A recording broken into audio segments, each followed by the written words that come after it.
I'm not saying I didn't try for a first kiss. In third grade, I became funny.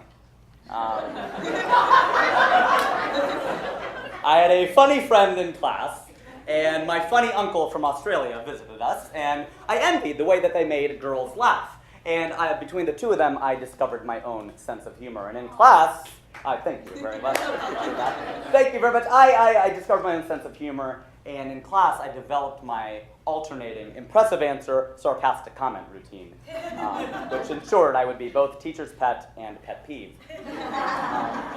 But it was mainly designed to catch the attention of a specific girl named Jane.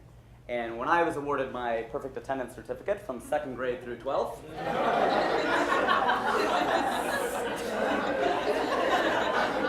Jane really should have been granted half credit, because I showed up every single day to try to get her attention.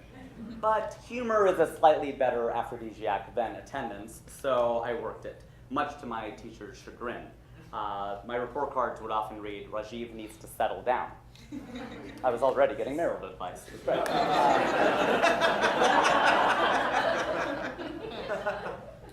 Things didn't really pick up until one day in 7th grade when Q102, the coolest radio station in town, decided to broadcast from outside of our middle school. And this was also Shorts Day. Our district in Fairfield, Ohio, had a very strict no shorts policy. And girls started wearing these things called skirts. I don't know if you remember skirts, but they were a combination of shorts and skirts.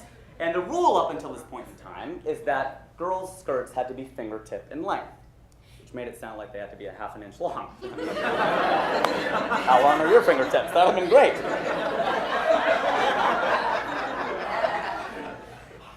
The administration was understandably upset, but I actually heard boys complaining, and they were saying, "This isn't fair." Like, what isn't fair? We get to look at girls' legs all day long? This is awesome. I was all for there being no restrictions for the girls. I could do without seeing guys' legs. I mean, this would be like us going into a strip club and be like, "Hey, we should take off our clothes too." Like, what? So this was Shorts Day, and the temperature was in the 50s. And I had my own very strict policy of it needing to be 60 degrees before I would wear shorts. I was a delightful child. So I wanted to wear shorts, but I needed to wear pants. So, what better solution than to wear shorts on top of my pants?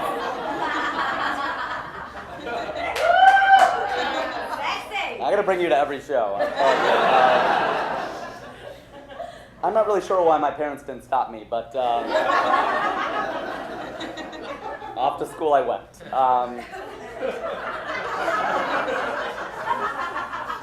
We all got to go outside that day and listen to Q102 play music, and they asked if anybody wanted to do karaoke. Asians, keep your seats. We're not doing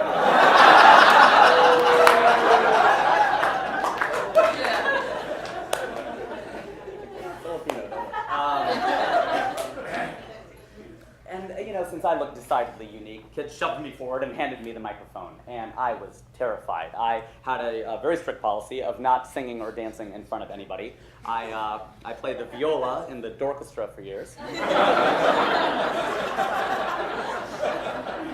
Primarily because I did not want to be in chorus. I didn't want to sing in front of anybody. And it's weird because my family had always been into music. My dad, specifically, and mom, actually, both have been into American music ever since they got here.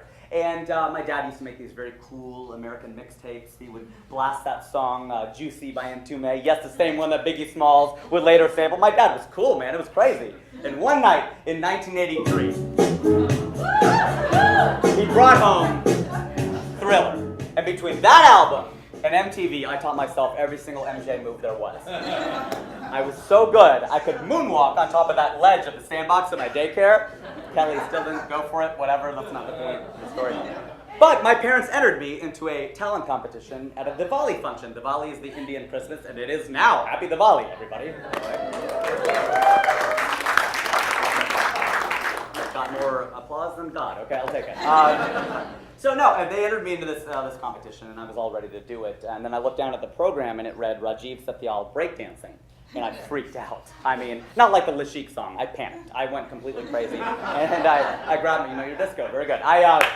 We're not that far from West Hollywood. I grabbed my mommy and I was like, but mommy, I don't breakdance though. I don't breakdance. And like I was really flipping out. My mom tries to calm me down. She tries to explain to me the program is just written that way. I should just do my usual moves, but I couldn't do it. And the PA system called Rajiv to the stage, and the stage stood empty.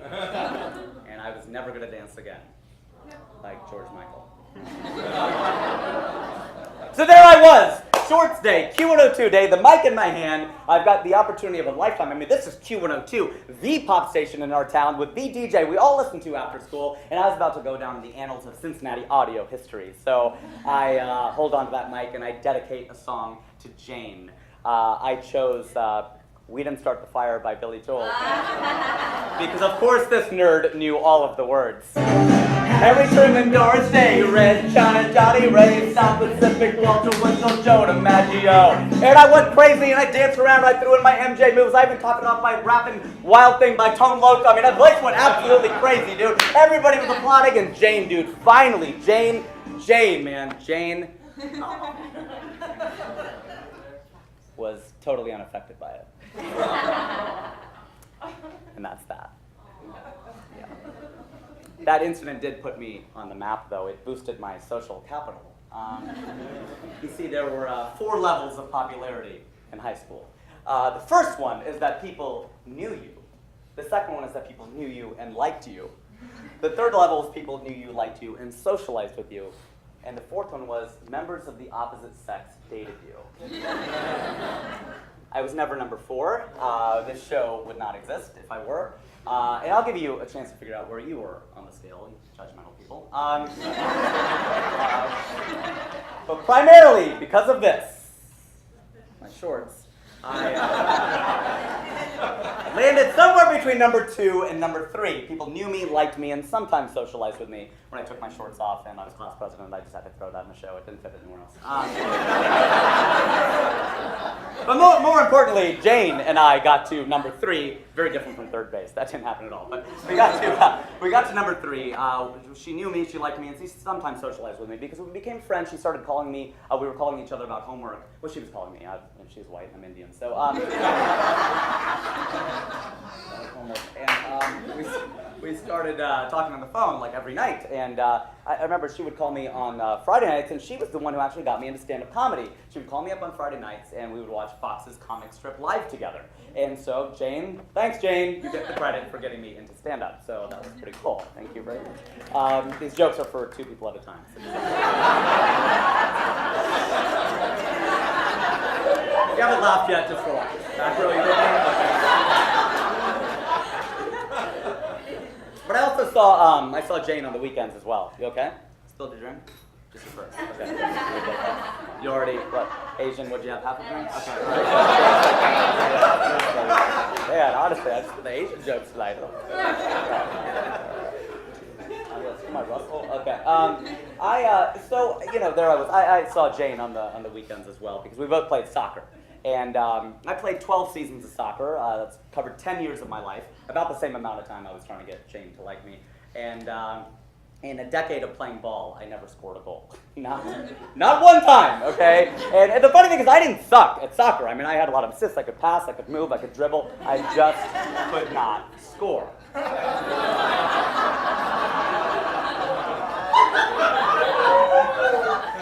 It's kind of like a metaphor, I know. Or it is a metaphor. Life is a simile. So at the time, I thought that the reason that Jane didn't go for me was that I wasn't good looking enough. I mean, I had the personality, obviously, so what could it be? And now with some perspective, I could tell you that it had nothing to do with the fact that I was too skinny or too scrawny or too hairy or too crazy or too opinionated or too short or too honest. It all had to do with the fact that I was too Indian.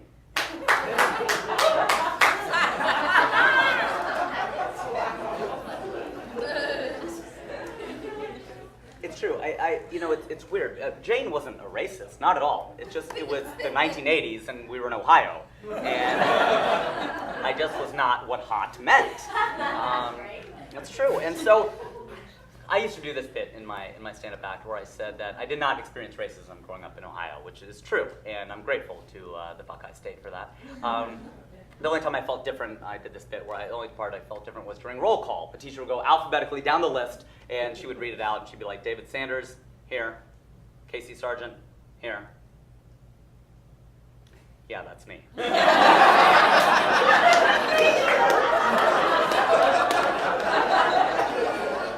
I did not even have a name. That was like my, it was like my symbol, a pause and a frown. I felt like Prince. It was great. But in no other way, other than dating, did my race affect my life. Did nobody see me as Indian in Ohio? I mean, our mascot was the Fairfield Indians, and nobody connected the dots, so to speak.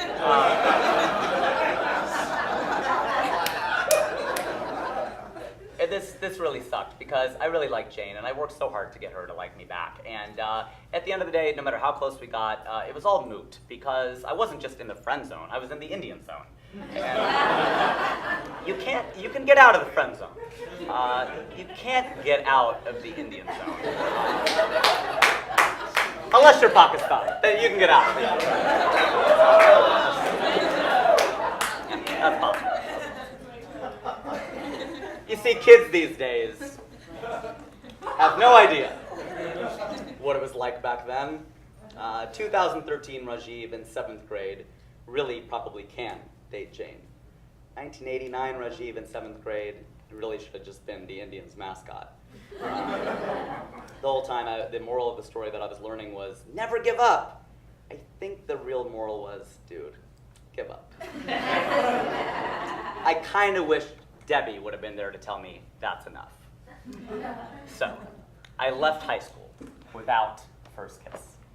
And a kiss, to me, was what divided friendship from intimacy, right? I mean, it's interesting. Intimacy can mean different things in different contexts, obviously. But to me at the time, it was only about the physical. I mean, the kiss was the boundary, the border. I mean, that was the gateway into everything else. And I wasn't even thinking about premarital sex. I mean, I was very conflicted about premarital sex. I'm still conflicted about premarital sex. I mean, I have premarital sex, but it's the guilt about the premarital sex that makes me a good person. I'm not the only one who feel bad, and it's okay.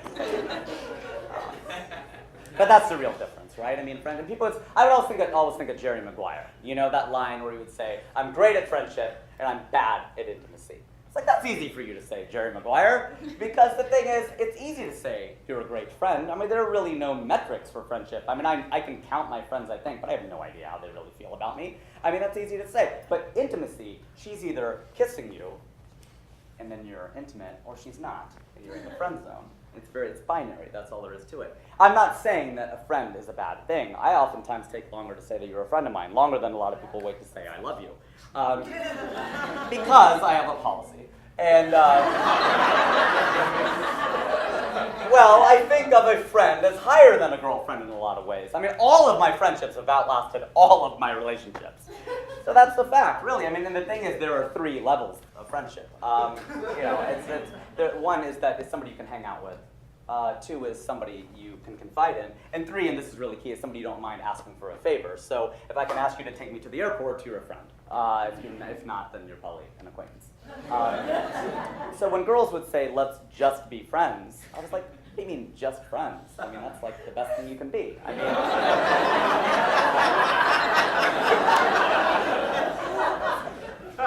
mean, it should be the other way around, you know? Like, hey, are you guys friends? No, we're just married. I hate it. Yeah, it's like when you go to a restaurant, you know, the waiter asks you, what would you like? Just water. Just water. You need water to live. It's one of life's basic building blocks. Learn some chemistry, people. Come on. So that's what I set out to do.